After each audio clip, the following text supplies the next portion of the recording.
Hey guys, Mystellianne here, and today I'm going to be profiling my ABC deck profile that I took to a regional this weekend.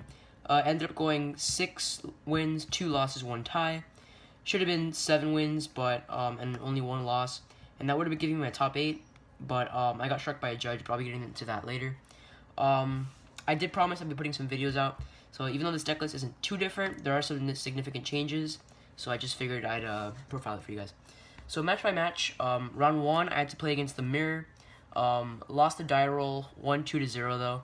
Round 2 played against Metal Foe, lost the die roll 1-2 to 1. Round 3 I played against Metal Foes 1-2 to 0. I believe I won that die roll. Round 4 I played against the Mirror and I tied. Round 5 I played against the Mirror and I 2-0'd them. Round 6 Mirror 2-1. Round 7 I got 2-0'd by Paleo Frogs. Just didn't see the resources to make Buster anytime throughout the match. Round 8, I played against Metal Foe 2-1, and round 9 is when I got struck by a judge. Would have won against Tree Toad Heroes. I had won the die roll we were about to start, then I got sharked, got a game loss, and I lost 1-2. But I'll be getting to that later in the video. Let me just start with the deck profile.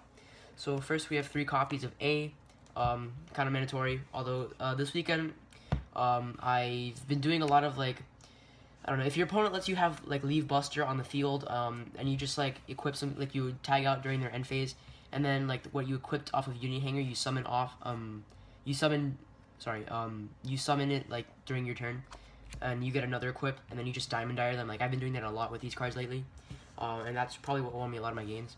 And then of course the 2B, best of the 3, and the 3C. So obviously the 3 obligatory ABC monsters. Then we have 2 of each gadget. I feel like these performed alright. I drew them when I needed them. There was one game where I drew all 4 of them, and that was disgusting. But I ended up winning that game anyway. And it didn't really matter too much. I just made Geargigan set, I believe was a strike. Added one of the ABC pieces, and then just set up for next turn. But I had them when I needed them. I probably would not bring them or cut them or anything. They're fine at 2. Then we are playing the Galaxy Soldier build. I still believe this is the superior build, but there are some changes. But obviously the 3 Galaxy Soldier is very necessary. I am also, one of the changes, spoiler alert, is that I'm playing Desires. So you kind of do need the 3rd Soldier just in case you banish one of them. Oh, one more thing. I do believe this card is not just a win more card to make Infinity, but it's also part of your engine, so that you can get your ABC pieces in the graveyard. If given the choice to make Tsukiyomi or Infinity, I would probably make Infinity and just dump one of the gadgets. Then for the last 2 monsters, we have 2 of Cherries and 2 Maxi. I noticed that with this deck, not with this deck, but in YuGiOh in general, I tend to lose a lot of die rolls. So I wanted a deck that can be fine going second, and ABC does have some problems going second against back row. So I kind of just sided in some cards to make it easier going second. Just Reaper is really good in the Mirror. It's really good against Blue Eyes. I didn't see Blue Eyes yesterday. Yesterday at the regional. I did see around, I think it was 4 Mirrors. So this card definitely came in clutch. Best decision I made. Alright, so then for the spells, 3 Hanger, 3 Terraforming. It's basically 6 copies of the Hanger. You don't mind playing all these because you're going to banish them off your Desires. And even if you don't, this card's just amazing. What I was telling you about if I tag out with Buster during my opponent's end phase and I make the 3, then I equip one off of Hanger, the next turn I special the one I equipped and equip another one. That's just so much advantage. Lets me make 2 Diamond Dyers and pop all their back row. Really, really, really good. Next up, we are playing 2 Transmodifys. I cut this down to 2 because I didn't want to see it that often. And eventually, the theory is that you would just discard the dead one or dead ones with Buster.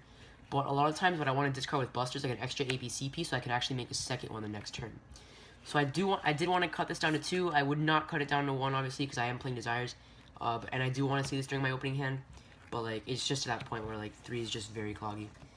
Then we're playing 2 copies of Desires. This card is just really good. I did have some issues with it at the last regional, but I realized that was just up to chance. It was just bad luck. So this card did really well. There was one time where I banished all 3 copies of Hanger, but I ended up winning that game anyway, just because of Infinity, which is why I like the Soldier build so much better.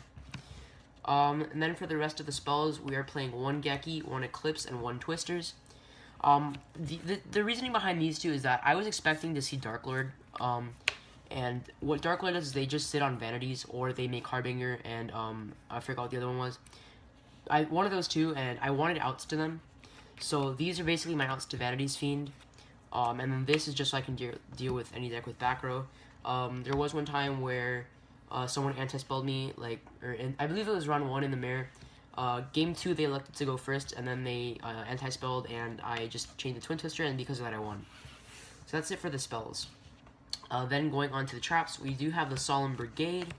These cards are just really good, not too much to explain. Then we're playing 2 barriers. Given the choice to play the third, I probably wouldn't anyway. I saw this card when I needed it, but you really don't want to see it too much, specifically because it's once per turn. I'd rather see a barrier and a strike, just because like strike isn't once per turn.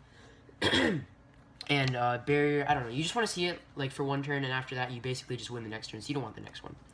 Then for the last trap, we're playing Vanities, just because this card's amazing. Card should be banned. Won me so many games yesterday. So that's it for the main deck. On to the extra deck. We just have the one Dweller. I was considering cutting this card, but it put in some work against Paleozoic, even though I lost. Just because I didn't see the resources to make Buster. If I had the resources to make Buster, I probably would have won the match. But it doesn't really matter much.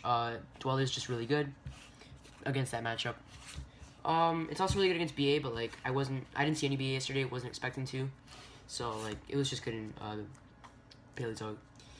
For the search type advantage cards, we have Gigant and Tsukiyomi. Even though I am playing the soldier build, Tsukiyomi did come in handy a lot of the times. If I do see traps, I may elect to go to Tsukiyomi over Infinity, but generally I do want Infinity. But Tsukiyomi is just really good. Another alternative to making Buster. Your Gigant's obviously just really good. Just keep building that advantage over the turns.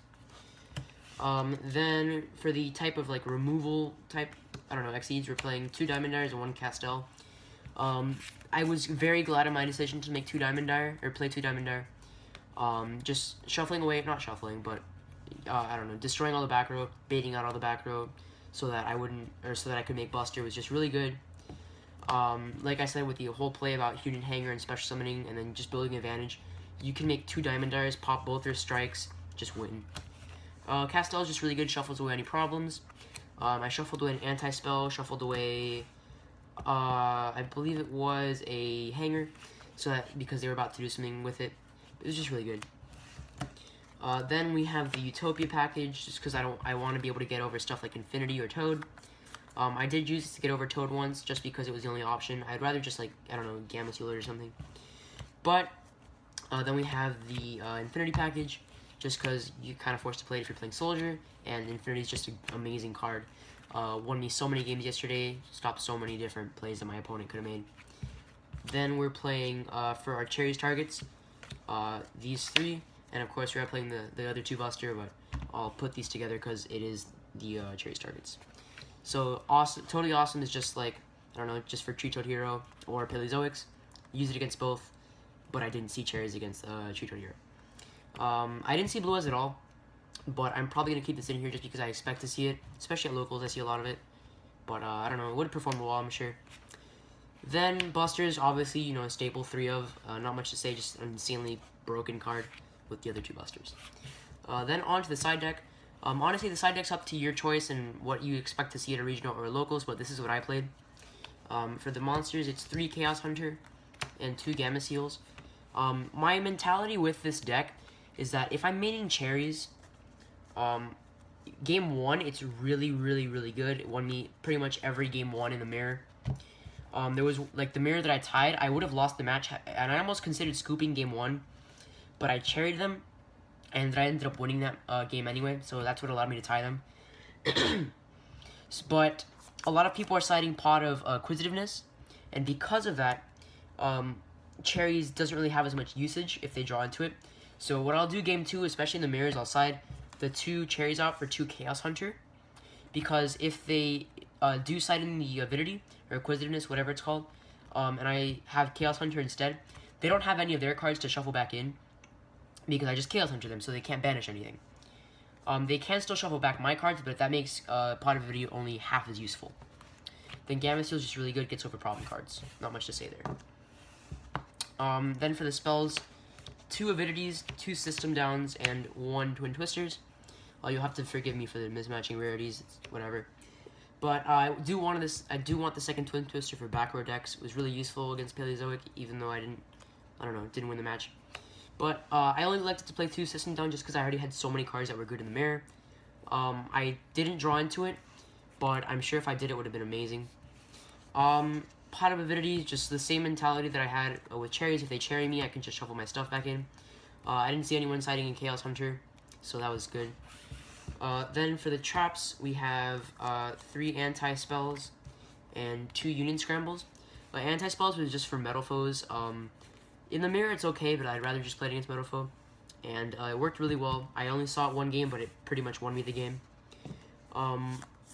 Then for the 2 Union Scrambles, it's basically another out to System Down just in case you don't see the Avidity.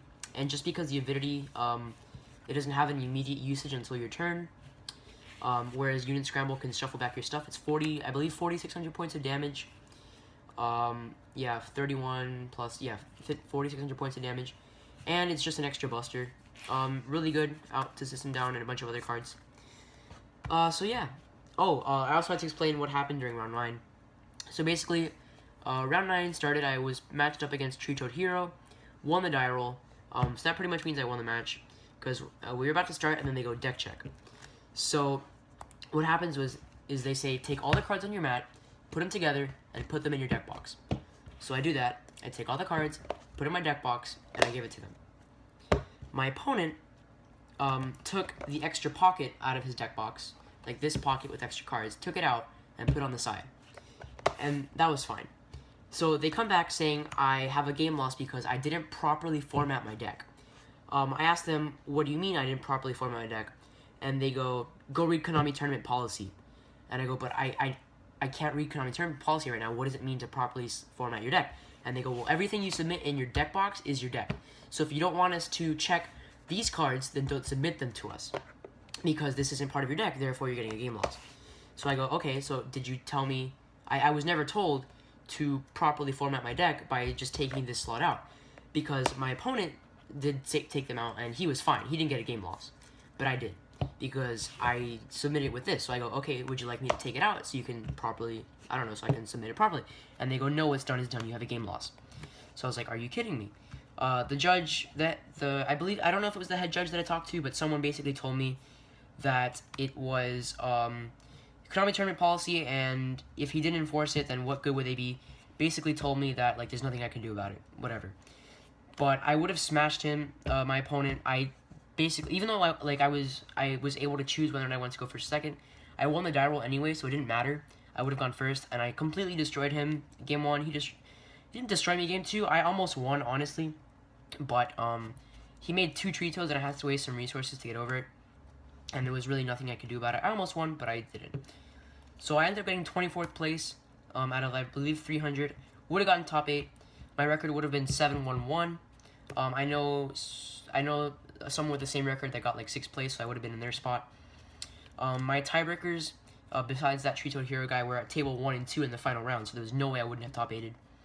But yeah, that's pretty much the deck profile. Hope you guys enjoyed. It's not too different, but there are some notable changes. Hope you guys can put this to good use. Please let me know what you think in the comments down below. And yeah, thank you guys.